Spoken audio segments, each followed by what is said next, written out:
The Ford Mustang just had its worst sales year ever.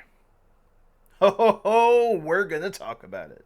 Hey guys, real quick, I do want to say that I have launched my memberships for the channel. There are 3 tiers: Enthusiast, Weekend Driver, and Mexico Racer. There is a video going in depth of what they will do. I'm actually providing a service to you guys when it comes to Weekend Driver and Mexico Racer, so make sure you check it out.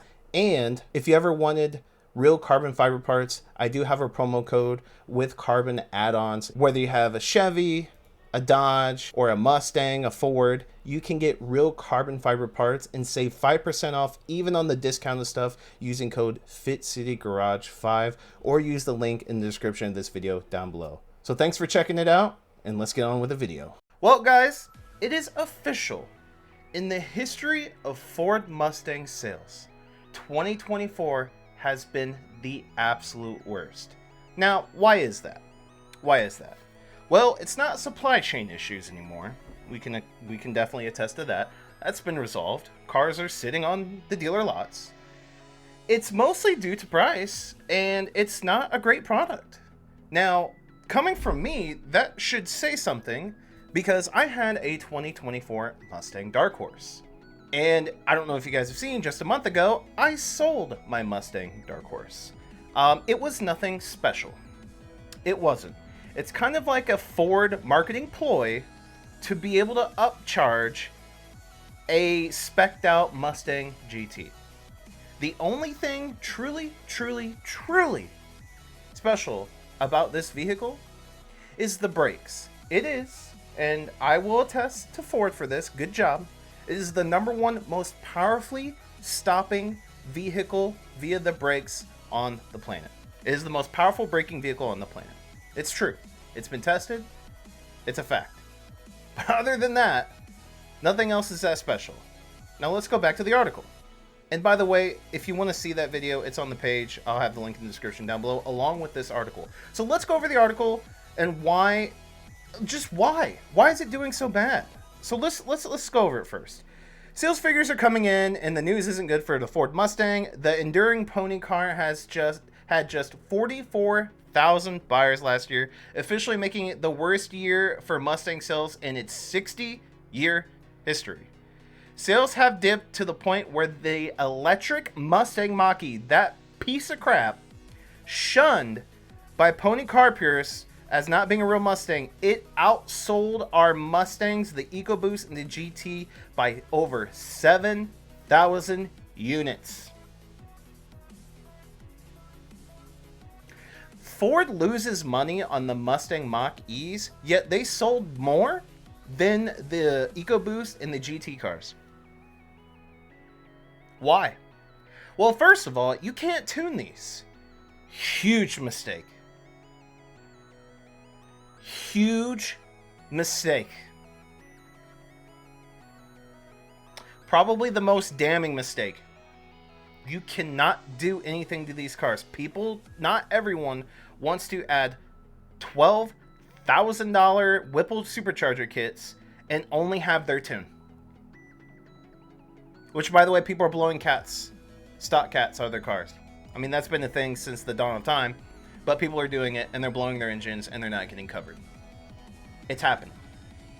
It has been happening, but it's happening. But that's neither here nor there. The tuning aspect is one of the most damning things for this car on why it's not selling. Because everyone who has a 2023 and below, and this includes EcoBoosts, car enthusiasts who like to tinker on their cars, get more power output out of them, tune them, have vehicles in their possession that can do that, and they probably already have. Why would they upgrade for a slightly different interior with a little bit more tech, a different refresh on the outside, but ultimately the same vehicle from engine back? Why would they upgrade when they can't do anything to it? Sales numbers show. The sales numbers show. You guys have spoken. Now, the craziest thing is like, this goes even farther, right? The craziest thing is, there's that Mach-E. God, that's an ugly vehicle. The craziest thing is The Dodge Charger Challenger and the Camaro are no more, and yet it had the worst selling year in the history of Mustangs. Are you serious? Zero competition in this segment, and they still suck. Now, we've had many cars on the channel, right? We've had the Hellcat that pushed like 900 horsepower. We had the ZL1s pushing 750. Fantastic car, right? We had a 2019 Mustang GT Pro Charge, almost pushing 4 digits, if not pushing 4 digits. What's funny is that's probably a car that I regret selling. I could still have that car now and still be beating 6-figure and up cars with that vehicle. That car was, it's fast as hell. Fast as hell. And to my knowledge, it's on its second owner now and still doing well to this day. So I've had a good Mustang and a good experience with them. So as far as a dark horse, it just wasn't nothing special. It's too overpriced. And that does play into why people probably aren't buying these either. Look, GT prices are up $2,600 with the least expensive now starting at $47,000. $47,000, and the EcoBoost starts at $33,500. But you just can't. There's nothing special about the EcoBoost. There's nothing special about the GT now starting at $47,000. There's nothing special about these cars. There isn't. Ford didn't do enough, both mechanically and externally. They just didn't do enough. They didn't market it well enough to be a completely different car. And you can't tune them. You can't touch them. And it shows. Again, everything that you could disagree with, every single thing that I have said, everything. You could think the Dark Horse is the best thing since sliced bread. You could say the new GT is the coolest and most badass vehicle on the planet. The EcoBoost rocks. You could say everything you want. But one thing you can't say is that I'm wrong on why people aren't buying it, because the numbers show the truth. The numbers tell no lies. In this case, numbers can lie. That's a whole nother topic for another story. But sales is the truth. This is the final calling. And it's not good. So let's read some of the comments on here, right? This will be fun. I always love reading comments because it's the people that matter. Probably because they jacked the price to the moon. A Dark Horse Premium Hailing Pack almost touches $80K. That's absurd. Absolutely. Why isn't the Mustang selling? It's too big, too expensive, too impractical, too ugly, too inefficient. It's a boomer car that boomers can't get in and out of and don't like the looks of. It's a performance car that NASCAR crowd can't afford. There's no version that's geared towards young first-time new car buyers, which was the genius of the original Mustang. There's no parts commonality with other cars, which can make it more affordable and practical because Ford doesn't build any other cars anymore. That's a good point. So I've saved the manuals guy, and the Mustang dropped off my radar as soon as they dropped the manual option for the EcoBoost model. I'm not dropping $50K in a new car. 350 horsepower is more than enough. Yeah, good point with the manual stuff, but let's be honest. Okay, manual people, you need to calm the hell down. The MT82 has been a garbage manual transmission in the Fords since they started putting them in. I want to say actually the 2011 through the 2014, the MT82, or the version of it, even if I don't think it was an MT82, but if it was, I want to say it was, you can correct me in the comments, was pretty good. It was alright. But ever since 2015 and above, it's terrible. It's trash. Now I don't hear, oh guys, my MT82 is great. I've had that. It's garbage. Don't take my word for it. Look into it. It's terrible. So if you want to save the manuals, take Ford out of your mouth. Seriously. If you want to save the manuals, take Ford out of your mouth. Now the Tremec transmission is the holy grail, right? It's up here. Now that is in the Dark Horse. I get that, but we all know that. And it's in a lot of Chevy products like the ZL1, okay? Corvette, okay? And it's in, I think it's in some other vehicles too. I'd have to look it up. That is what you should be touting, but not the MT82. No. Destroy that manual completely. Put performance ice and hybrid engines into SUV as cool as the Mach-E. Call them the Mach-G and Mach-H and watch them outsell the Mach-E and Mustang combined. It's not. It's not a real Mustang. Big surprise, awkward looking cars don't sell. Ford has its head in the sand many years when it comes to design. They've hired great designers from time to time, but haven't allowed them to do much. The F-Series, whatever, dude. Why is no one talking about... They completely missed the mark with ugly dashboard. I would buy one if it wasn't that. Europe is more and more restrictive on emissions and tax it. New hat... No, that's not why. Like, a lot of these comments are garbage, actually. What the hell? Okay. Still gone up today. It's about 55. Who does a Mustang appeal to? A 25-year-old who can't afford a new one. Good point. A base price Mustang 19. Okay, blah, blah, blah. Stuffy Camaro, old-fashioned EV. Ford devoured their brand with the E-Tag, and Corvette divided the brand spin-off, start making SUV. They haven't even made an SUV yet. It's not rocket science when you turn to affordable, smaller vehicle into expensive one. The fat coupes cost more, sell less, and people can't figure out why it's ridiculous. For the money, people generally pick more room, not less. A coupe should be cheaper. Yes and no. Yes and no. That's it. That's all I have to say. Look at all the other performance coupes on the market. Yes and no. Mustang was a working man's entry into a sporty-looking vehicle with a little spunk. Over the last 15 years, it's become over-engineered and overpriced. Ford needs to step back. I agree. It doesn't need to have 160... It doesn't need to do 160 miles, 0 to 4.6 seconds. All right, calm down. Calm down. Innovation and engineering for performance is a benefit to everyone. Then why? So here's the thing.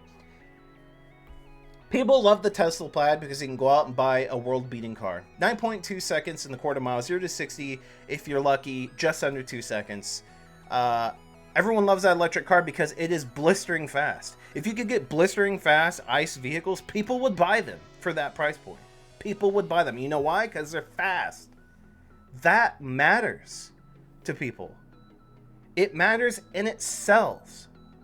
The best bargain right now for a blistering fast vehicle is a used Tesla Plaid Model S for $55,000 and only has 20,000 miles on it.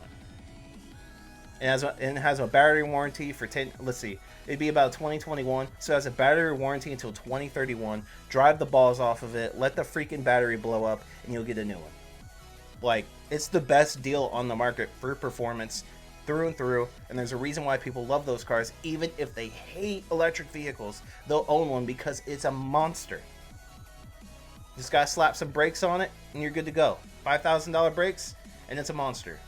So just buy an EcoBoost. I don't understand. You could have called the Mach-E a Pinto and the sales would have been the same. Exit polling shows that the target market for the Mach-E has little to no overlap with the traditional. Yes, that is very true. Very true. Only forward cynical and risk-adverse product planning people would like you to believe that the cars have the same demo. Absolutely. It's not blob-like enough. People today want more blobbiness in their cars. That doesn't make any sense. Wow. So, no. A lot of non-car enthusiasts are just commenting here. I pumped you guys up. I pumped the public up in the comments here. You guys would absolutely have a lot better things to say about the Mustang in the comment section down below here than these guys will. Oh my gosh. Absolutely. This was horrendous. I expected better criticism, and I got really, really bad, poor criticism. The pricing thing, anyone that said anything about pricing hit the nail on the head.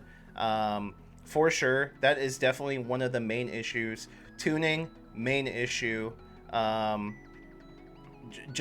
enough change, main issue to warrant the price.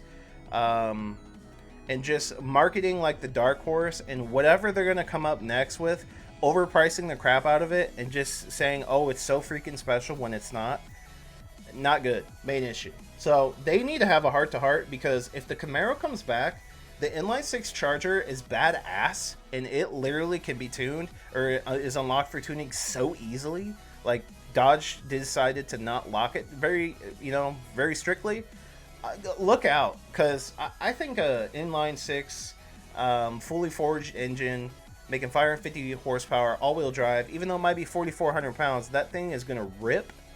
And if it tunes, it's going to be a downpipe and an email away to ripping over 600 horsepower to the wheels.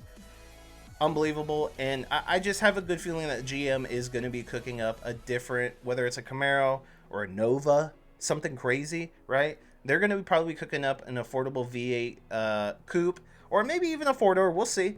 Four doors aren't bad. Look at the Charger, and we'll see what happens, right? So, yeah, not looking good for the Mustang. Not surprised. Don't see many around my town. There's 2 GTs and there's like 1 EcoBoost I've seen around town out of over 66,000 people.